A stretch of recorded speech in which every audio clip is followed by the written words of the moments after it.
end of your career at Billboard. I actually wrote the story that's on the cover of all these magazines, so you should all read it. I'm guessing that in this room full of music industry innovators, more than a few of you have been called weird at some point in your lives or careers. But I would venture that no one has proven that weird can mean so many things: smart, savvy, creatively committed, ingenious, and truly singular, quite like our next honoree. With his meticulously crafted, hilarious parodies of pop hits, his eerily accurate original pastiches of diverse artist sounds, and his viral before viral was a thing music videos. For both, he has gone from playing the accordion alone to becoming a presence on the Billboard Hot 100 over each of the first 4 decades of his career, and placing 8 of his albums in the top 20 of the Billboard 200, with his latest 2014's Mandatory Fun becoming his first to reach the #1 spot. He's won 5 Grammy Awards and an Emmy, and he's done it all without sacrificing 1 ounce of that weirdness. Whether that's meant sticking to his creative and strategic instincts, even when record executives insisted he'd never be more than a novelty, or gamely answering the call when artists across age groups and genres want him to appear in their music videos or on stage with them, which is a lot, or simply letting good intentions and a genuine interest in not making enemies of other artists guide how he goes about doing his favorite parodies.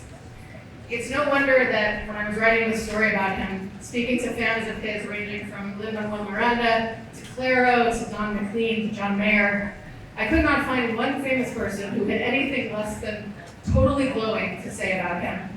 And that's why his devoted fan base, which is truly cross-generational in every sense, is about to turn out in droves to see his bigger and weirder tour, which actually is the biggest tour of his entire career and will include, at the tender age of 65, his Madison Square Garden debut.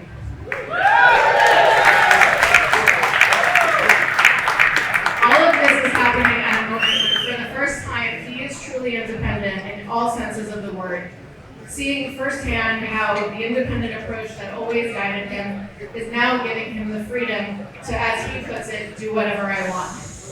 For all those reasons, I am really happy to present Billboard's Indie Spirit Award to the one and only Weird Al Yankovic.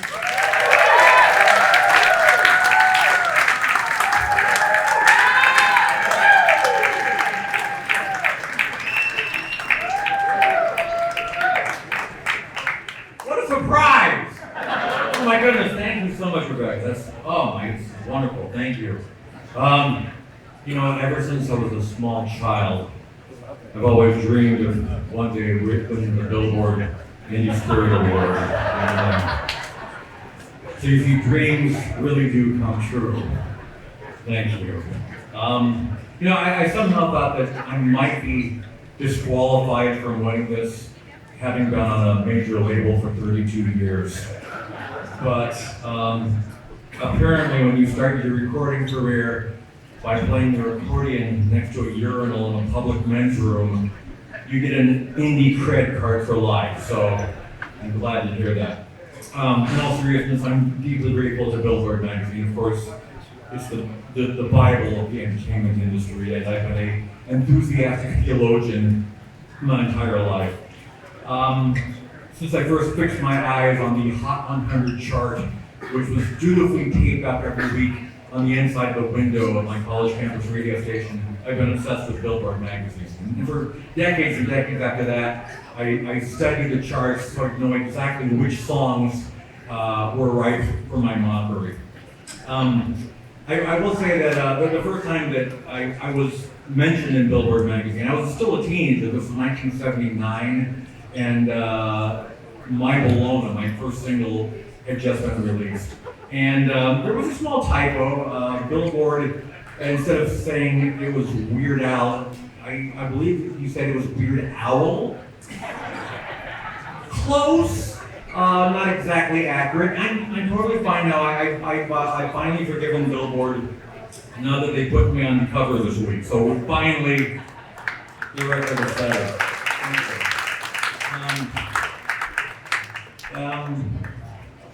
Sorry, I'm getting a phone call right now. Sorry. Let's go, Al. I'm really sorry I didn't bring my accordion with me. I can't serenade you like Laurie Anderson this year. All I can say is I offer my sincere gratitude and thanks for this award and for being such an important and integral part of my life. And if I have any hope and wish right now, it's that the TSA will allow me to put this in my carry-on bag because this is a blunt object. It can do some serious damage, so we'll see. I love you guys. Thank you so much.